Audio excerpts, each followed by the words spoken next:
하나님 아버지의 말씀 같이 펴서 말씀 읽고 말씀 나눕니다. 말씀은 요한복음 12장 20절입니다.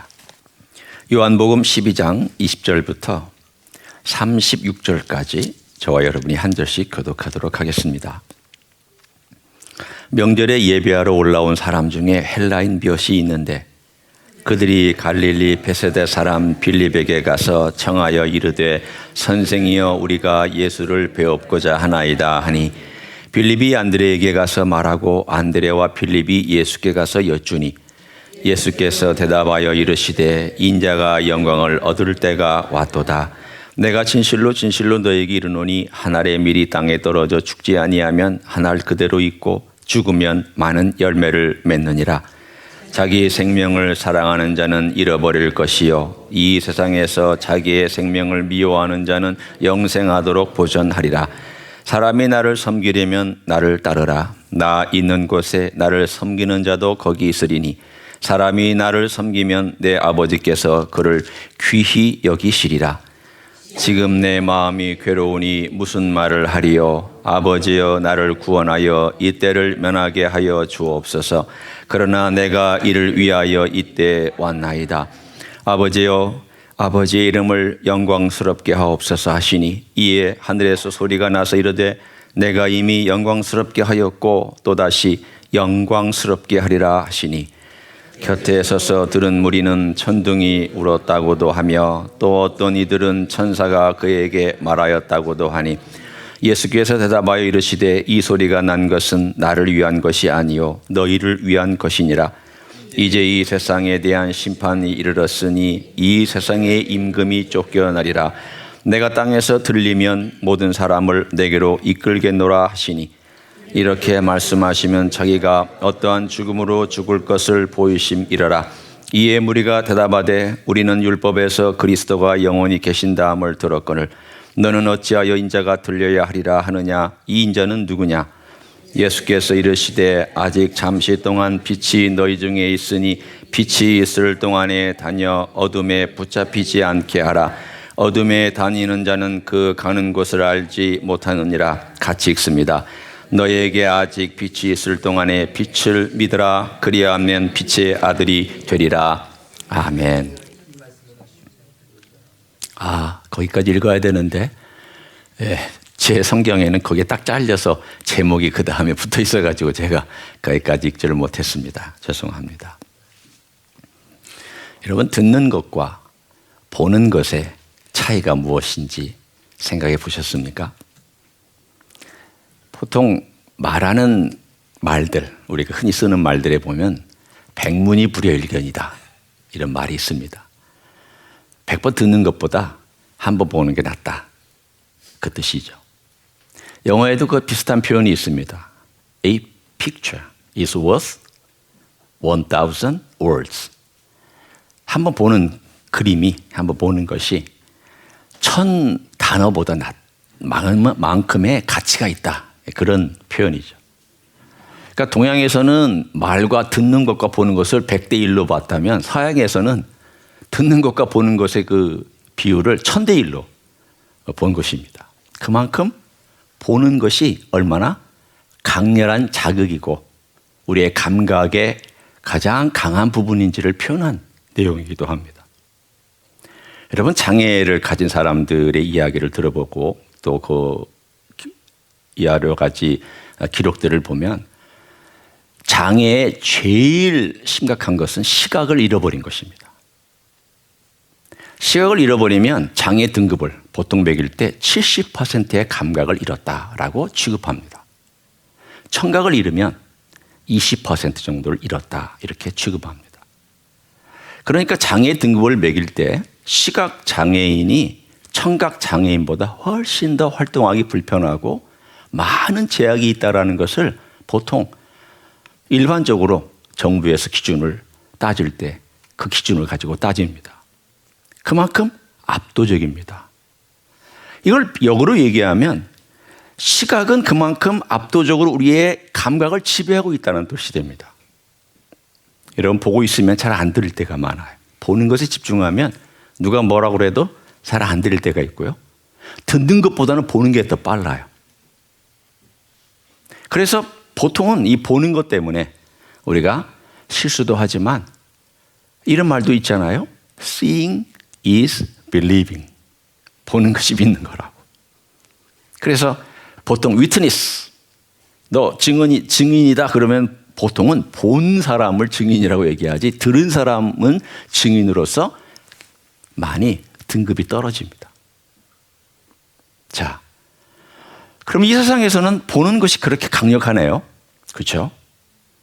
우리가 이 세상 살아가는 동안에는 눈으로 본다는 것이 그렇게 압도적이고 증거로서나 모든 면에서나 대단히 중요한 그러한 역할을 합니다. 영적인 세계는 과연 그럴까요? 제가 여러분에게 질문을 합니다. 여러분 천지창조 보셨습니까? 영화 말고 진짜 어떻게 믿으십니까? Seeing is believing 이라고 그랬는데 안 보고 어떻게 믿습니까? 여러분 모세가 이스라엘 백성 데리고 애굽 탈출해서 홍해 건넌 거 보셨습니까? 찰떡 해수통이 나오는 10개 말고 그 영화 말고 실제로 봤습니까? 안 봤는데 어떻게 믿어요? Seeing is believing인데 어떻게 믿어요? 어떻게 사실이라는 것을 여러분 받아들입니까? 자, 예수님이 십자가에 돌아가신 거 여러분 봤어요? 안 봤죠? 예수님 부활하신 거 여러분 봤어요? 안 봤죠?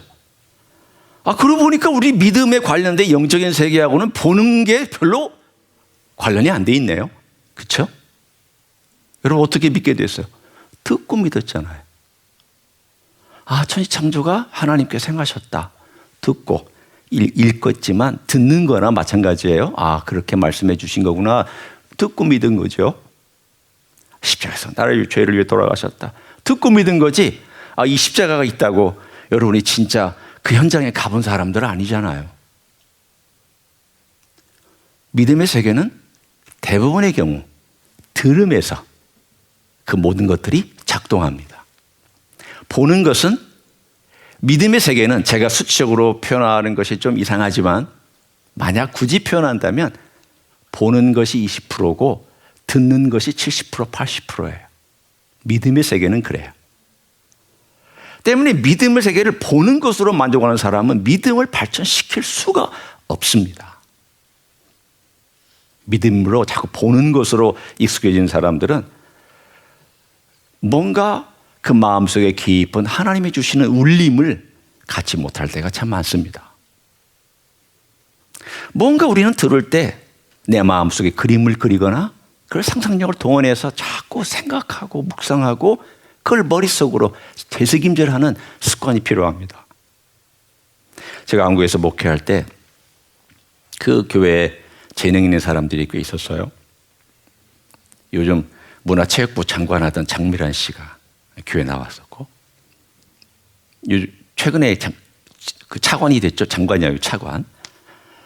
그리고 제가 했던 그 친구 중에 하나는 교회 그 친구 중에 하나는 젊은 친구인데 아키텍트를 전공해서 그 마음속에 자기가 그런 기도를 했다고 그래요. 목사님이 기도원을 지으면 자기가 이렇게 설계를 해드려야 되겠다.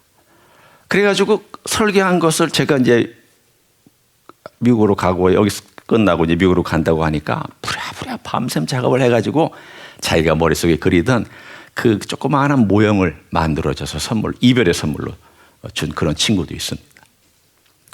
그 친구 중에 그런 재능 있는 친구 중에 하나가 카툰을 그리는 친구가 있었어요. 그러니까 만화, 카트같이 어떤 이미지를 가지고 그림을 딱 그려서 그런 친구가 하나 있었는데 이 친구는 설교 때마다 설교가 끝나면 꼭 저에게 그림 하나를 보내왔습니다. 목사님 설교를 제가 형상화했습니다. 그래서 보내요. 그러니까 만화처럼 이렇게 그리는 거예요. 형상화해서 그리는 거예요. 제가 여기 온다고 그랬더니 그중에 제일 자기가 잘 그렸다고 생각하는 것을 액자에다가 뽑아서 직접 그린 것을 사실은 뽑은 게 아니라 직접 그린 거예요. 자기가 직접 그린 거를 이렇게 액자에 넣어서 보내왔어요. 이 친구는 들을 때 그거를 형상화하는 거예요. 그림으로 나타내요. 아, 이건 이런 거다. 우리는 그런 재능은 없죠. 아마 이 중에 한 분 외에는 그런 재능이 있는 분이 없을 거예요. 그런데 그런 재능은 없더라도 우리가 들으면서 내 마음속에 어떤 상상력을 동원해서 하나님 말씀을 어떻게 표현하는 방법들, 이게 필요합니다. 여러분, 이 상상이라는 것이 건강한 것과 건강하지 않은 게 있어요. 건강하지 않은 상상을 망상이라고 그래요. 건강하지 않은 상상을 허상이라고 그래요. 그 망상이나 허상은 그 참 쓸데없는 거고요. 잘못된 거죠. 그러나 건강한 상상은 실상이 돼요. 믿음은 바라는 것들에 뭐라고 되어 있죠? 실상이라고 되어 있잖아요. 하나님 말씀을 듣고 그것들을 건강하게 상상하고 건강하게 그림을 그려내고 하나님 말씀의 이 모든 것들을 내 마음속에 담아서 그것을 그려낼 수 있는 사람은 실상을 경험하기 시작해요. 여러분, 이 십자가도 마찬가지예요. 하나님, 우리 주님이 사랑한다는 것을 들려주잖아요. 읽으면서 듣잖아요. 그러고 나서 이것을 그림이 그리는 거예요. 어떻게 내가 이런 사랑을 받게 되었을까? 그림을 그려요. 그것이 뭐 조잡한 그림이든 아주 정교한 그림이든 어떤 그림이든 내 마음대로 그림을 거기다 그려서 내가 이런 죄인인데 내가 이런 사랑을 받고 이렇게 내가 십자가에 달려야 될 사람이 이렇게 내가 살아났다라는 것을 그림을 그리면서 그것이 내 가슴에 그림으로 새겨지고 이미지로 새겨지면 그것이 오래가고 내 삶에 도전과 영향을 주기 시작해요. 자, 오늘 한번 봅니다. 이 요한복음이 그런 역할을 합니다.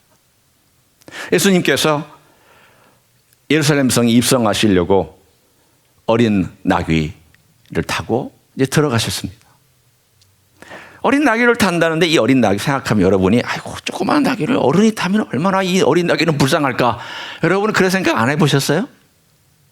저는 그런 생각까지 했어요. 처음에 옛날에 어렸을 때 성경 읽을 때 예수님 키가 얼마인지 모르지만 제가 생각할 때 그 당시에 유대인 남자로서 한 175에서 180은 되셨을 거예요. 나중에 가서 우리 예수님 키를 물어봅시다. 얼마인지. 그러나 제가 짐작할 때 유대인 남자로서 아마 그 정도 되셨을 거예요. 한 178. 그 중간 정도. 자, 그러면 그분은 178에서 180이면 저보다 커요. 제 키도 작은 키는 아니지만 그렇다고 큰 키는 아니에요. 저는 항상 한국에서 에버리지였어요. 뭐든. 항상 반에 보면 60명에서 30번. 66번이면 있으면 33번.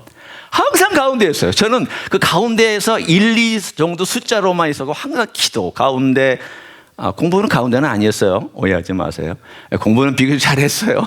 예, 가운데였어요. 그런데 우리 예수님은 우리 한국 사람 치고는 그 당시 유대인들의 키가 우리보다는 컸어요.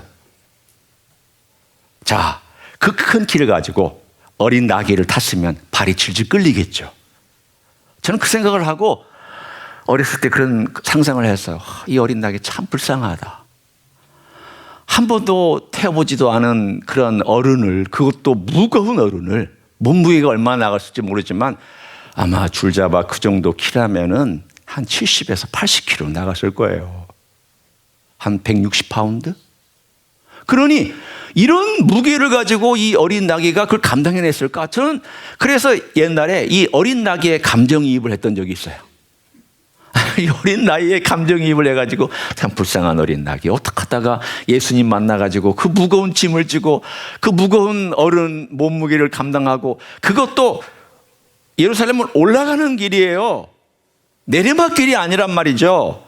올라가면 이 얼마나 더 무거워요. 질질질 끌고 올라갔을 그 어린 나귀를 생각하면 참 불쌍하게 여겼던 시절이 있었습니다. 나중에 알고 보니까 이 어린 나귀가 아주 어린 나귀가 아니더라고요.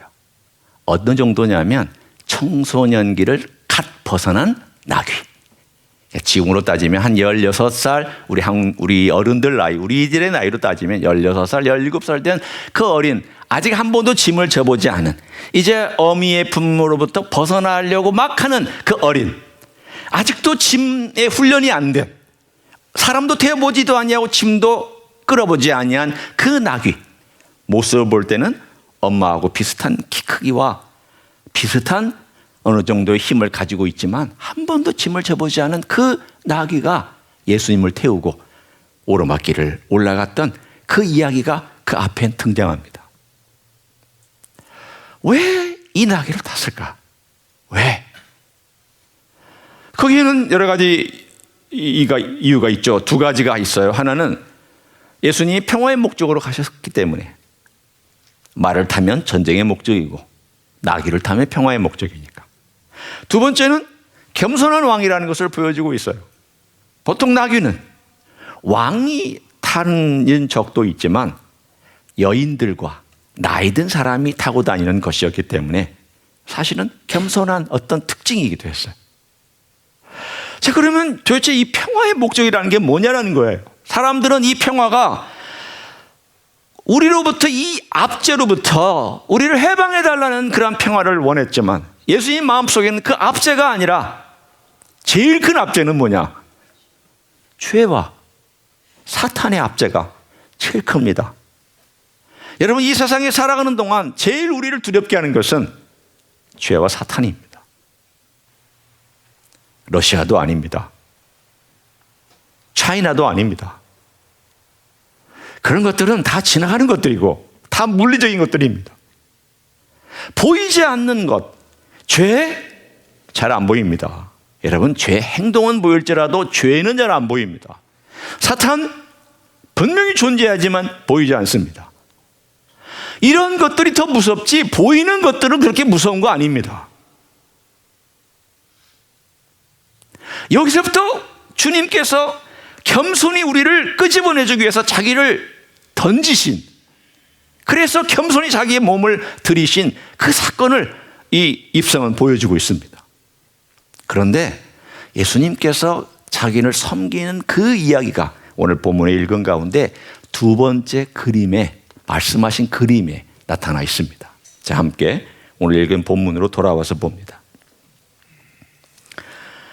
24절 한번 볼까요? 여러분이 너무 잘 알고 있는 구절이에요.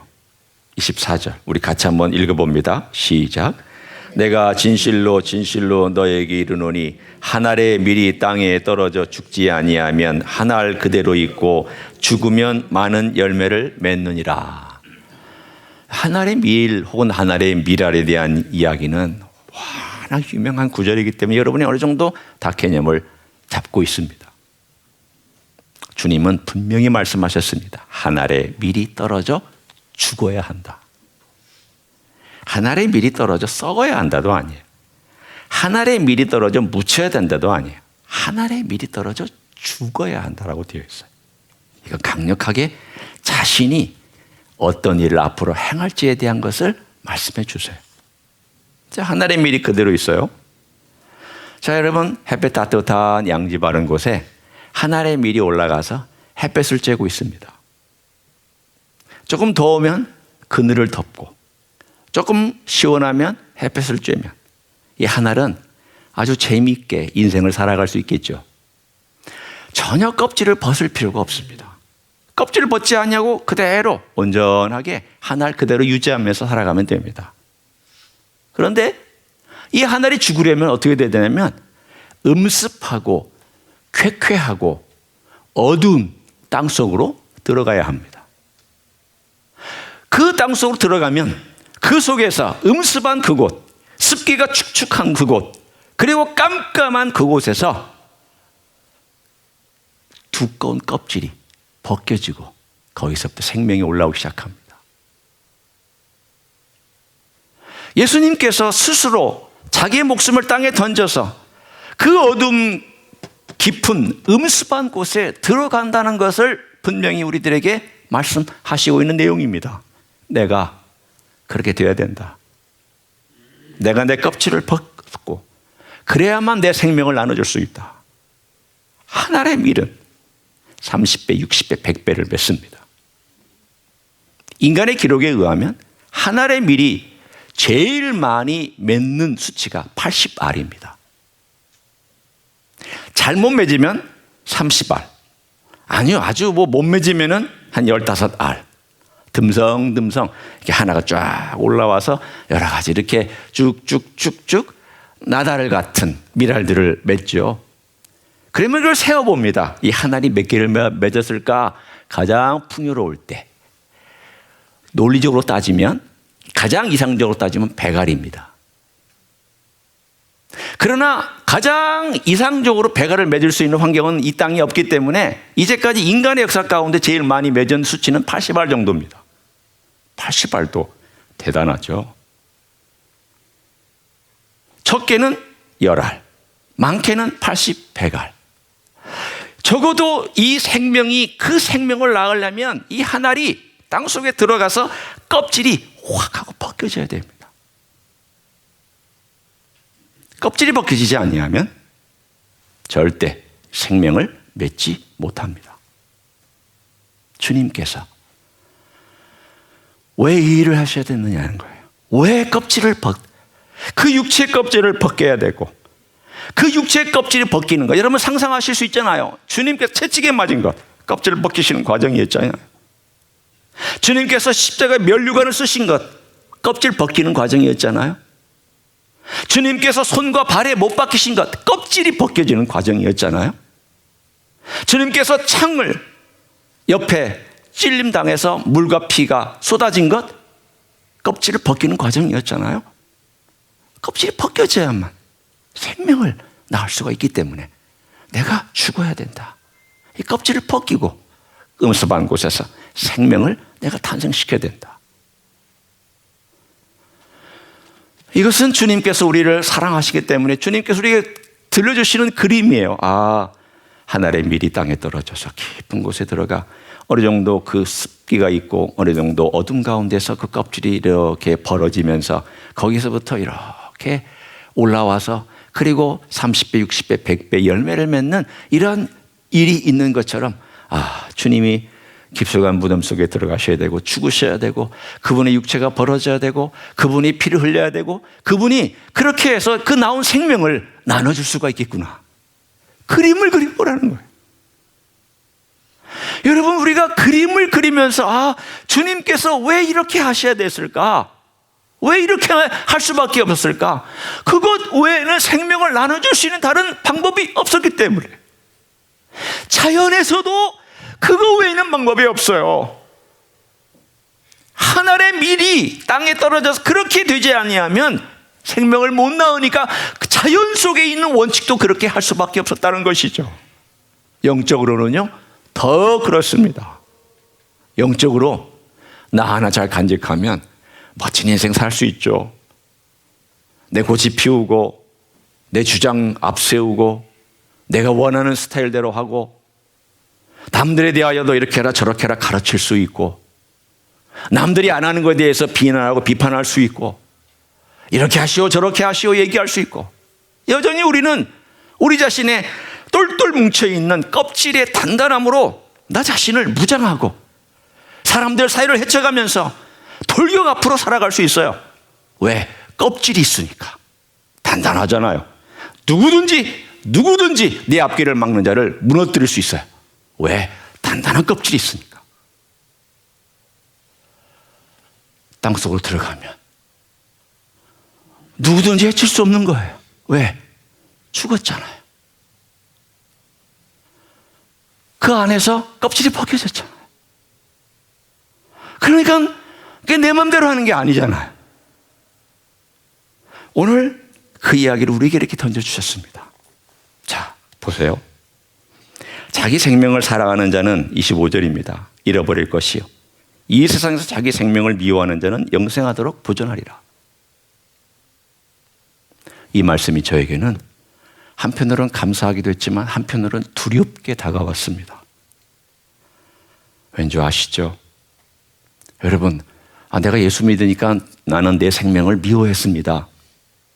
제가 정말 솔직하게 우리 모두에게 묻고 싶습니다. 여러분 생명을 정말 미워하십니까? 예수님을 사랑한 나머지 내 생명을 미워할 정도로 그렇게 여러분이 예수님을 사랑하셨습니까? 예수님은 그렇게 하셨거든요. 아버지를 사랑하고 우리를 사랑해서 자기 생명을 미랄처럼 땅에 던졌어요. 왜? 그게 더 가치 있고 아름다워서 그걸 너무 사랑한 나머지 자기 생명을 조금도 아낌없이 그렇게 하셨습니다. 주님은 자기 생명을 사랑하지 않았어요. 미워한다는 말은 무슨 뜻이냐면 막 혐오하고 너는 정말 쓰레기야, 너는 정말 가치도 없어, 그런 얘기하는 게 아니에요. 나는 정말 이 세상에서 살 가치도 없고 나는 정말 이런 인생이야, 난 쓰레기 같은 인생이야, 그걸 얘기하는 게 아니에요. 그거는 예수님을 사랑한 나머지 내 생명을 미워하는 것처럼 여겨지는 거예요. 자, 잘 들어보세요. 내가 누군가를 너무 사랑해. 그 사람에 대한 사랑이 너무 극진해. 그러면요, 다른 사람에 대한 사랑은 비교해서 미워하는 것처럼 보여요. 왜? 신경이 다 여기가 있으니까. 내 모든 관심이 다 여기가 있으니까. 제가 첫째 아이가 태어날 때 섭섭한 시간이 있었어요. 참 유치하지만 솔직하게 말씀드려서 아내의 모든 관심이 애기에게 가 있는 거예요. 그렇죠, 여러분? 한 돌 될 때까지 아기 돌봐야 되고 아기 젖 먹여야 되고 신경 써줘야 되고. 그러니까 저는 죄송한 표현이지만 찬밥 신세였어요. 속으로 좀 속상하더라고요. 한 2년 반 아기가 없었을 때는 나만 우쭈쭈 해주고 이렇게 막 해주다가 아이가 딱 태어나서부터는 이 우쭈쭈가 다 사라졌어요. 다 사라지고 나서 속으로 한편은 나는 아빠지. 내가 아빠니까 이렇게 잘해야지. 자식도 내가 아이도 이렇게 해야지 하는데 한편은 속으로 좀 뭔가 서운하긴 해. 날 옛날처럼 대해주지가 않고 그런 게 있거든요. 여러분 잘 생각해 보세요. 그 1년 동안 아이가 어려서 자라서 어느 정도 젖을 떼고 그리고 이제는 걸어갈 그 한 6개월에서 1년 동안 엄마는 그 아이에 대해서 정말 심혈을 기울이고 사랑을 다 기울여요. 그러면 제 신세는 뭐가 되냐면 미워함 당하는 신세가 되는 거예요. 제가 지금 여러분에게 그 이해하시라고 지금 주는 예화입니다. 너무 관심과 사랑과 에너지와 모든 것을 거기에다 쏟으면 나머지는 찬밥 신세가 되는 거, 이게 미워하는 거예요. 우리가 주님을 사랑하면 주님이 나를 위해서 돌아가시고 주님의 하나밖에 없는 생명을 나를 위해 주셨다는 걸 내가 경험하면 그것이 너무 소중해서 그 사랑에 대한 내 사랑 때문에 내 생명이나 내 생명의 활동이나 내가 주장하는 것이나 내 계획이나 내가 갖고 있는 꿈이나 욕망이나 내가 인정받아야 되고 내 말이 들려져야 되고 내가 자랑해야 되고 내가 성공해야 되고 내가 이 땅 위에서 남들이 칭찬받아야 되는 이 모든 것들이 다 아무것도 아닌 것처럼 되는 거예요. 그냥 미워하는 것처럼 이거 별것도 아니네, 이거 아무것도 아니네, 그게 미워하는 거예요. 따라서 내가 정말 주님을 쫓는다는 것은 뭐냐? 주님 사랑하기 때문에 쫓는 거예요. 내가 주님을 이만큼 사랑하면요, 이만큼 내 생명을 미워하는 거고 이만큼 쫓는 거예요. 내가 주님을 이만큼 사랑하면 내 생명도 이만큼 미워하게 되고 그리고 주님을 쫓는 것도 이만큼 쫓게 되어 있어요. 정말 여러분 생각해 보세요. 내가 내 주장하고 싶은 것과 내 모든 것들이 주님 앞에 굴복하고 내 이제까지 살았던 거친 성격과 거친 말과 내 교만과 내 욕망과 이런 것들이 정말 주님을 사랑하기 때문에 이 모든 것 아래 다 복속해서 미워하는 것처럼 그렇게 되어 있나? 그게 진짜 제자예요. 그게 진짜 제자예요. 만일 여러분이 어떤 관계에서 교회라고 치죠. 우리 교회가 아니고 그냥 일반 교회라고 쳐요. 교회에서 정말 어떤 분이 막 여러분을 힘들게 하고 막 거친 말로 여러분을 공격하거나 그러면 이렇게 생각하시면 돼요. 저분은 아직도 자기를 사랑하는구나. 그렇게 생각하시면 돼요. 기도해 주셔야 돼요. 내가 그러면 나를 그렇게 생각하시면 돼요. 아, 여전히 나는 나를 사랑하고 있구나. 내가 주님을 사랑하는 게 아니라 나를 사랑해서 주님을 따르는 게 아니고 내 목적과 내 기준과 내 철학을 따라가고 있구나. 여러분, 제자란, 저는 옛날에 제자란 믿는 사람 중에 특별한 게 제자라고 생각했던 적이 있습니다. 그래서 성경을 읽으면 읽을수록 그게 아니었습니다. 믿는 사람은 다 제자예요. 우리는 이걸 분리하려고 그래요. 믿음으로 주님을 만난 거. 제자는 특별한 어떤 헌신된 사람. 그 중에 특별히 지도자는 더 헌신된 사람. 이렇게 구분하고 싶어 해요. 왜냐하면 잘 못 따라가고 안 따라가고 싶어서. 그래서 주님은 구분을 하신 적이 없어요. 네가 너를 미워하고 나를 사랑하고 너를 미워하면 네가 나를 따른다. 나를 따르면 나를 섬기는 거다. 나를 섬기는 자가 내가 그 사람과 함께 있고 그 사람도 나와 함께 있다. 이 모든 것들이 한 패키지예요. 묶여 있어요. 우리 이걸 자꾸 분리하려고 생각하잖아요. 복음주의가 그걸 많이 분리했습니다. 저도 복음주의에서 자라났고 복음주의 교회에서 설교했고 복음주의 영향을 받았죠. 빌리 그레함이나 존 스타튼 목사님 같은 분들의 영향을 받았어요. 이 복음주의의 가장 큰 맹점이 뭔지 압니까? 예수 믿으면 구원받는다. 그런데 문제는 죄에 대하여 가르치지 않았고요. 인간의 죄성에 대해 그 깊은 부패에 대해서 가르치지 않았어요. 그리고 주님을 따르는 것에 대한 희생에 대해서 가르치지 않았어요. 예수 믿으면 천국 간다. 그러니까 사실 어설픈 그리스도인들을 너무 많이 만들어냈던 거죠. 지금 우리는 그 쓴 열매를 먹고 있는 거예요. 그들은 참 부흥 집회에서 많은 사람들을 주님께로 인도했지만 한편으로 그 배후에 쓴 열매가 있어요. 쓴 열매가 뭔지 아세요? 지금 우리 교회들이 다 갈라지고 싸우고 난리 난 그 배후에는 다 이런 이유가 있어요. 저도 책임이 있죠. 저도 그 중에 한 괴수니까. 그러나 점점 복음서를 읽으면 읽을수록 느껴지는 게 있어요. 아, 주님을 믿는다는 것은 내 생명을 미워하고 주님을 사랑하는 것이다. 주님을 사랑하면 주님을 따르게 되어 있고, 따르는 자는 주님을 섬기게 되어 있고, 주님을 섬기는 자는 주님과 함께 있게 되어 있다. 거꾸로 얘기하면 주님과 함께 있는 사람은 누구냐? 주님을 섬기는 자요. 주님을 섬기는 자는 누구냐? 주님을 따르는 자요. 주님을 따르는 자는 누구냐? 내 생명을 미워하는 자요. 내 생명을 미워하는 자는 누구냐? 주님을 사랑하는 자요. 결론적으로 얘기하면 주님을 사랑하는 자는 주님과 함께 있게 되는 거예요. 이게 다 묶여 있어요. 다 연결되어 있다는 뜻이죠. 주님은 우리에게 그런 사람들을 만들어내려고 죽으신 거예요. 여러분, 우리 주님의 죽으심을 가볍게 여기지 않았으면 좋겠습니다. 내가 가짜 그리스도를 만들어내고 가짜 그리스도의 죽음을 만들어내서 그걸 가볍게 여기지 않았으면 좋겠습니다. 주님 우리를 위해서 죽으셨을 때 너도 네 생명을 미워하고 나를 따라라. 내가 너를 사랑하니까 너도 좀 나에게 너의 생명을 바치며 나를 사랑하면 안 되겠느냐. 우리는 많은 경우에 우리를 사랑하고 주님도 사랑하고 세상도 사랑하고 복음도 사랑하기를 원해요.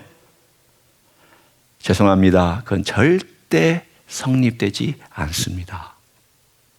성립되지 않아요. 자, 우리 주님께서 우리를 위해서 주신 놀라운 복음의 세 번째 그림을 보면서 결론을 맺으려고 합니다. 32절입니다. 내가 땅에서 들리면 모든 사람을 내게로 이끌겠노라. 주님 분명히 또 다른 이미지를 사용하셨어요. 한 번은 하늘의 미랄처럼 땅에 들어가서 그 쾌쾌하고 음습하고 껌껌한데 내가 죽어야 된다. 그런데 또 다른 이미지는 내가 들려야 된다. 마치 상반된 이미지 같이 보이죠. 들리는 거는 공중에 들리는 거니까. 근데 왜 들려야 된다고 얘기를 했을까요? 예, 여기에 보라는 거예요. 우리는 듣고 보는 거죠. 아, 주님께서 이렇게 나를 위해서 돌아가셨다는 걸 듣고 보라는 거예요. 들림 받았다는 걸. 이분이 십자가에 들려 있다는 걸. 왜 들려야 되느냐? 보라는 거예요.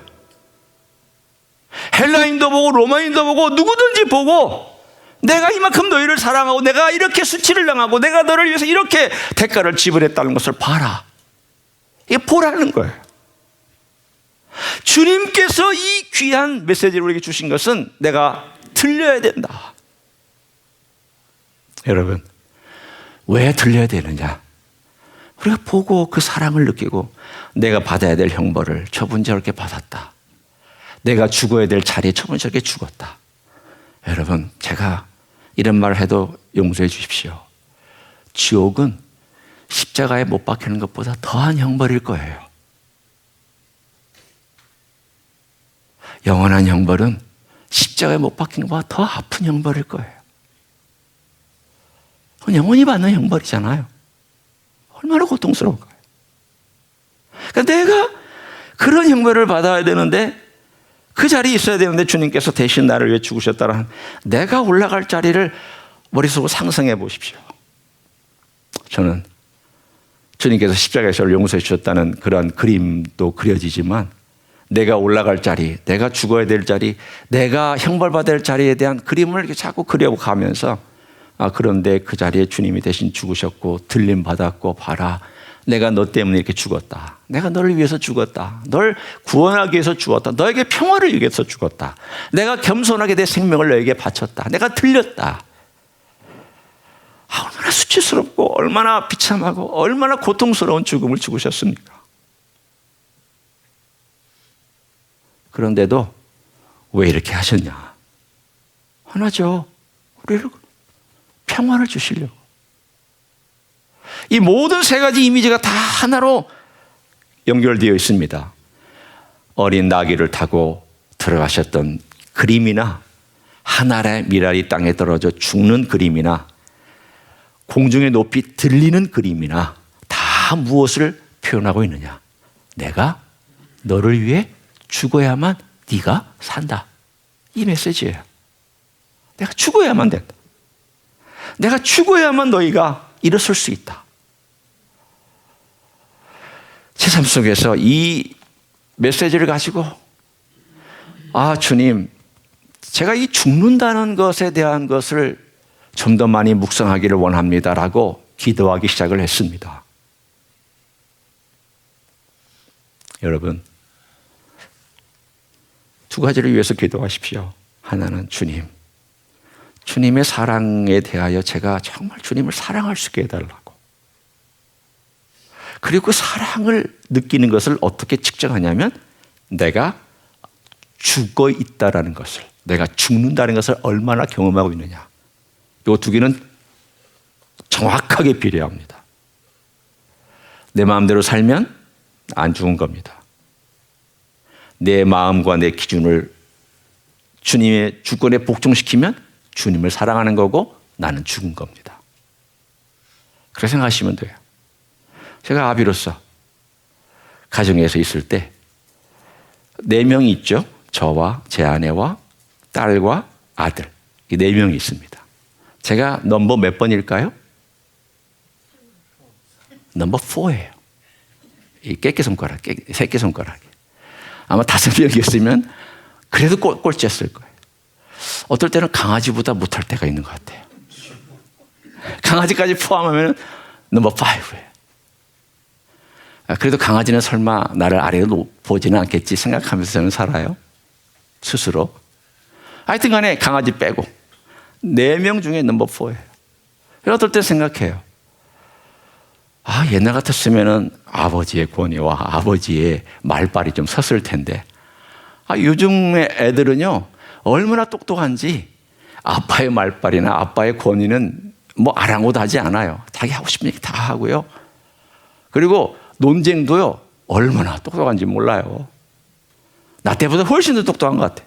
더군다나 우리 아들은 바이올로지를 공부했잖아요. 그러니 그 세계에 빠삭해요. 저는 그 세계를 모르잖아요. 특별히 이 바이올로지를 모르잖아요. 그러니까 무슨 생명이나 뭐 생명의 바이올로지나 무슨 그에 관련된 얘기가 나오면은 저는요 쥐죽은 듯이 가만히 있고요. 말씀하세요. 제가 듣겠습니다. 아주 겸손한 마음으로 늘 들어요. 어떨 때는 영적인 것도 그래요. 아빠인 저보다 걔가 더 잘 알아요. 사실은 아닌 것도 있지만 제가 야 싸워서 뭐 하겠냐, 내가 이겨서 뭐 하겠냐, 내가 이놈 굴복시켜서 뭐 하겠냐, 내가 이 아이 보고 이놈아 내가 아빠야 목사야 나도 신학 박사야 헬라가 이렇고 이러기 제가 이거 얘기해서 뭐 하겠어요. 그래 네 말이 맞다, 너 잘한다. 때가 되면 이 아이가 자기 아들한테 똑같이 당하겠죠. 저는 그 날만을 기대하고 있는 거죠. 뭐 그 날이 10년 안에 올지 20년 안에 올지 모르지만 저는 그 날만을 기대하면서 그래 네가 옳다, 네가 나보다 선수다, 네가 나보다 위에 있다, 너 잘한다, 그렇게 얘기를 해요. 죽는 법을 연습하고 있어요. 제 아비의 권위를 드러내지 않는 법을 연습해요. 어떨 때는 막 여기까지 올라와요. 이놈을 내가 한번 잡아야 되는데. 그러다가도 잡아서 뭐하게? 너 잡아서 뭐하게? 네가 잡아서 뭐하려고? 결국은 어떤 여자한테 줄 거 아니냐? 그 어떤 여자한테 줄 거 아니냐? 그 여자한테 가서 잘 살고 잘 먹고 가정 이루고 사는데 네가 뭘 주장할 게 있다고 뭐 잡아야 되는데 얘기하느냐? 여기까지 쭉 갔다가 다시 내려와요. 쉽지 않아요. 여러분 이게 1, 2년에 터득된 비밀이 아닙니다. 1, 2년이 아니고 오랜 시간 동안 이게 터득되고 또 터득되고 또 쌓이고 정말 제가 이 제자의 아버지라는 제자의 길을 가는 게 이렇게 어려운 것인 줄을 몰랐어요. 정말. 그렇지만 이제 한 1년만 제가 참으면 돼요. 이놈도 이제 1년 후면은 어디론가 지금 어플라이 하고 있으니 공부하러 떠나겠죠. 딸은 어디론가 또 시집가서 가겠죠. 그러니까 제가 1년만 잘 참으면 돼. 1년만 잘 참으면 평생 좋은 친구와 좋은 우정과 좋은 관계를 누릴 수 있어요. 여러분 생각해 보세요. 내가 화내가지고 된 일이 있었어요? 내가 우격다짐해서 된 일이 있었어요? 내 주장을 막 강요해서 된 일이 있었어요? 없잖아요. 하늘의 미리 그냥 있으면 좌충우돌하고 껍질을 단단하게 해서 사람들에게 상처를 줄 뿐이지만 그것이 풀어헤쳐지면 중우와 같은 길을 걸어가서 풀어헤쳐지면 많은 생명과 열매를 맺잖아요. 얼마나 멋져요. 얼마나 멋진 그림이에요. 저는 이 그림이 제 삶 가운데 내가 늘 그리고 싶은 그림이에요. 나는 죽어야 된다. 그래야 생명을 맺는데 우리 주님 그렇게 하셨기 때문에 나도 그렇게 살아야지. 잘 안 될 때에도 어려울 때에도 그걸 연습해 가는 거예요. 그러다 보면 언젠가 주님께서 은혜를 주시고 또 깨닫게 해주시고 그 길을 걸어가는 능력도 지혜도 방법도 터득해 가게 해주실 줄로 믿습니다. 그런 생애 되시기를 예수님의 이름으로 간절히 축원합니다. 기도하시겠습니다.